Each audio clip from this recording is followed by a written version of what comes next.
job of grounding, though, because I thought when he first took off he might pick up the first down. Nearly a huge return, as it is. Still a very good one. 24 yards. And the offense will take over with a new set of downs.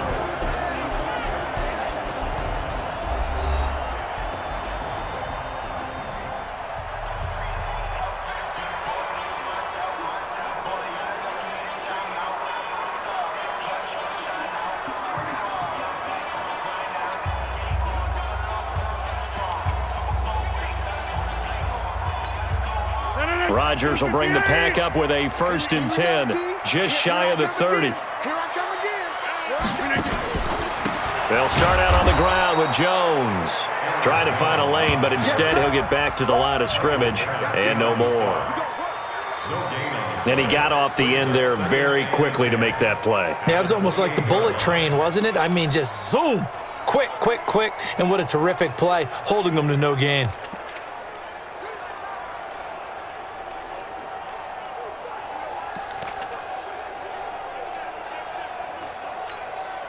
Officially nothing on that last run. They'll try again, 2nd and 10.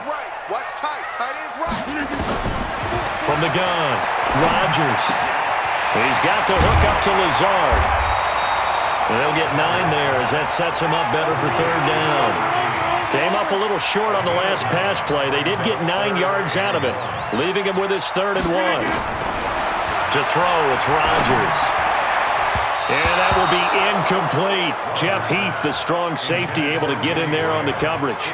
So the defense able to get off the field here on 3rd down. And it's one of the goals of the game. They've got to be effective on passing downs. It's one of the few things defenses chart.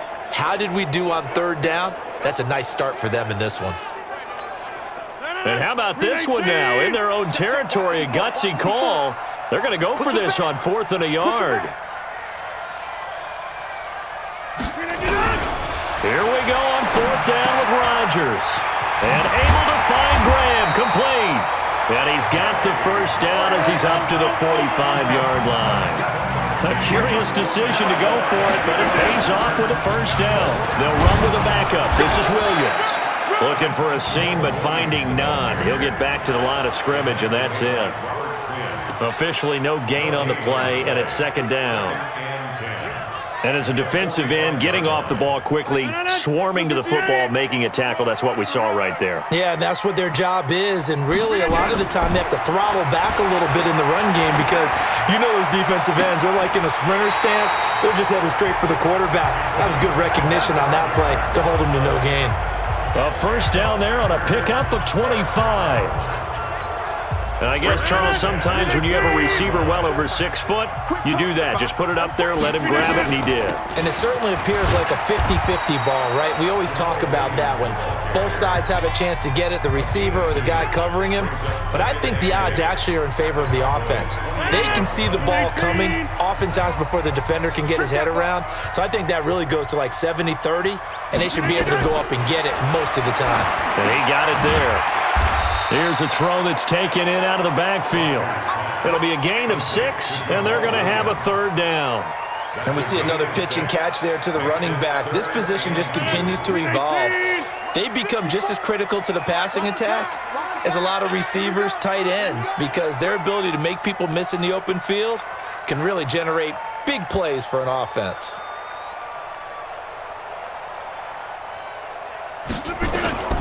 Rodgers looking to throw on 3rd and 2. And that one is incomplete. And it also concludes quarter number 1. We're scoreless after 1.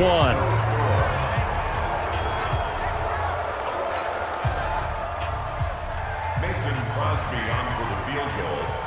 A 39-yard attempt.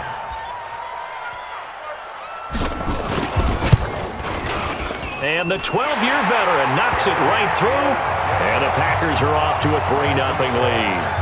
So still no touchdowns in the first half, but we do have some action on the scoreboard with the field goal. So maybe now the mentality changes in this game because anytime you can get to the red zone, and if you don't come away with 6 points, you feel like it's a disappointment. In a game like this one, being able to kick field goals means you're right there, and then you're just looking for that big break to take you over the top. After the made field goal, now Crosby will do the kickoff duties. This is fielded a couple yards deep. And he'll take it back to about the 19-yard line.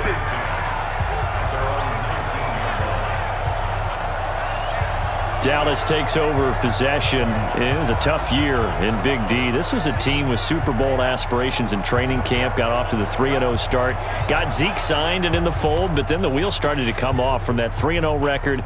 5-8 the rest of the way for an 8-8 finish. Not enough to win a down NFC East, and also not enough for Jason Garrett to keep his job. So now Mike McCarthy enters the fold. And when you look back at this roster, and as you said, a team with Super Bowl aspirations, this is not a team that was overhyped, as is often the case with the Dallas Cowboys. That was a legitimate deal in my estimation, that roster was good enough to contend for a Super Bowl. Just never really got going with consistency. Couldn't beat the better teams that they played. And as you noted, finished 8-8. Mike McCarthy takes over a very good roster, a young quarterback in Dak Prescott. So it's the second act for Mike McCarthy. He has something he feels like he needs to prove after the way it ended in Green Bay. And this Dallas team has a lot that they need to improve on and a lot to show the rest of the world that this team really should be in a Super Bowl and soon. By the way, since they did not win the NFC East, that's now 15 straight seasons that the NFC East has not had a repeat champion. Can you say? Now a clash of bodies here, and it's intercepted. Adrian Amos with a pick. Well, they didn't exactly show patience there, did they? Just down a score, they come out firing right away and compound things by throwing an interception. They put their defense in a really tough spot.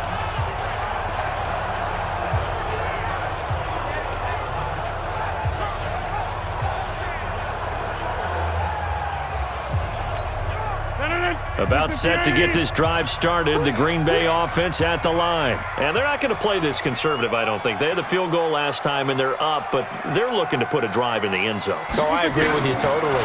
No one goes out on the field and says, all right, let's just settle for 3, except in certain situations, trying to ice a game, that sort of deal. Most of the time, it's end zone, and that's what you're thinking, and I believe that's exactly what they're thinking as they begin this one. Yeah, no quarterback ever goes out there saying, hey, let's get 3, right? Not one that I've ever met. Here's 2nd and 10 now from about the 32. Throwing is Rodgers. He gets this to Davante Adams. And able to get this one across the 45 before he's brought down. 14 yards, good for a Packer first down. It is hard in zone coverage to stop a curl route because when they see it, they just try and find the open spot and sit down. Yeah, we always talk about finding the soft spot in the zone. What's the key to doing that? How do you do it? You have to read what the coverage is. Is it 2 deep? Is it 3 deep? Because then you know where the linebackers are going to drop, what spots on the field they naturally get to, and you find that open space, and then you're in sync with your quarterback. He should be reading the exact same thing, and they put the ball right on you. It's always a battle. Who's going to win on first down, the offense or the defense? Let's face it, if you've got the ball, 4 yards or more on first down is what you're aiming for. They tried to throw for it there. Nice effort to knock that one away and bring up 2nd down. And no room to maneuver there. Give him a yard up to the 47. That didn't appear to be a run blitz. He just darted in once he saw the run develop. That appeared to be a case of see ball, get ball.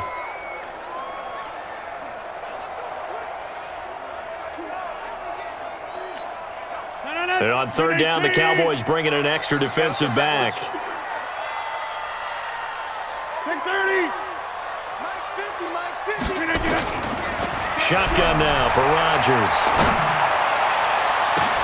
The ball popped in the air and intercepted. Picked off by the linebacker, Sean Lee. And they are going to set up shop at the 40-yard line. Brandon, this is a veteran quarterback back there. He should know better than to make a throw like this. This is definitely not his best ball, and I think he knew this was trouble the second it was leaving his hand.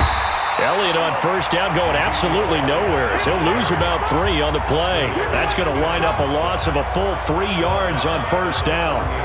He has elite instincts from his linebacker spot. He's able to diagnose the run and flies in like a missile to stop that one behind the line of scrimmage.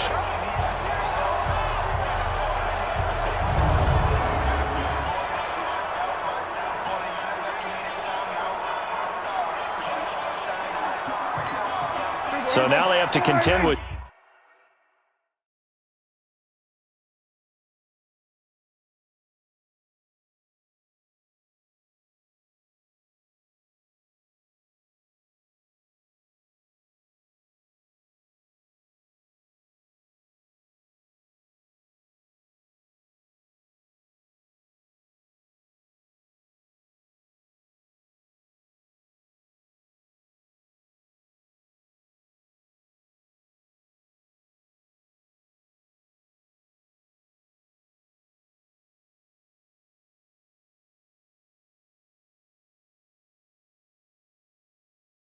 2nd and 13 after the first down run goes backwards.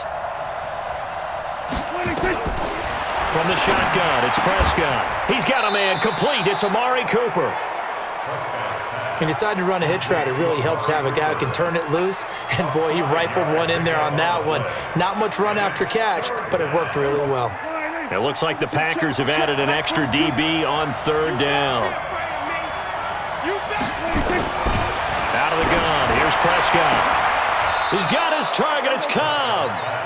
A gain of 26 on the 3rd down conversion. You know I'm going to lean towards the defender, right? You know I'm going to do that. I know. That's a tough situation for him as I see it. But the truth of the matter is, that ball was not streaking towards him. Had a little arc on it. He's got to find a way to get his head around and make a play on the football. Second quarter, 2 minutes remain. 3-0 our score. We remind you that coming up at halftime, we'll take you to Orlando and Jonathan Coachman. Coach will have highlights and analysis of this first half, one that's featured no touchdowns as of yet on either side. So his job's a little bit easier for this halftime report. Need to give the coach some highlights here. Yes, we do. 4 yards on that last completion, so that sets up 2nd and 6. Now Prescott. He's got the connection to Cooper. That one, a first down pickup of 8. Well, this is how you shake the thoughts of that interception on the last drive. You come out and start this one 4 for 4. And watching him throw it around with that type of confidence reminds me of a guy I played with way back when who told me. And he can't find a receiver, and he's brought down. Dean Lowry showing his strength and quickness there, a loss of 4. No doubt that's a very good play defensively right there because you've always got to be aware that he can take off and make a big play with his legs. How about the way they were able to contain him? That also tells me the coverage was excellent downfield. And he'll get him inside the 15 down to the 14-yard line. They'll wind up getting 10 back as that sets him up for 3rd down. And there's another completion to the tight end. And let's face it, it is hard to overthrow a 6'6" target. It is indeed. Quarterbacks like their speed guys. They like that huge 6'6" target that they've got in him. They really do, and it reminds me of what one great tight end told me once. He told his quarterback, just make sure you throw it up there, you know, kind of like put up on the top shelf where the kids can't get it. They had the catch on 2nd down, but it didn't help at all, and now they're looking at 3rd down here. Now Prescott, complete to Jason Witten. And he has the first down before he's tackled at the 5.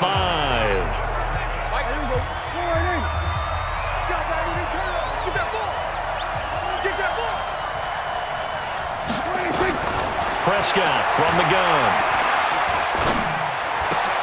And oh, it'll be intercepted. Kevin King with a pick.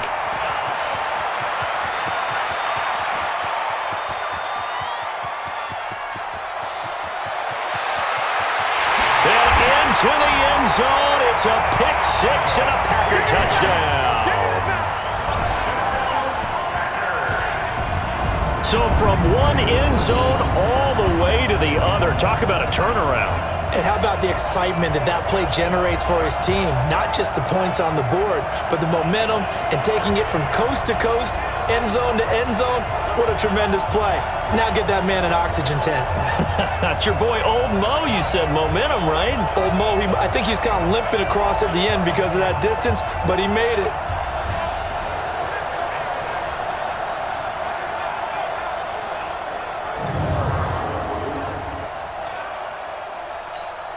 On is Mason Crosby for the point after.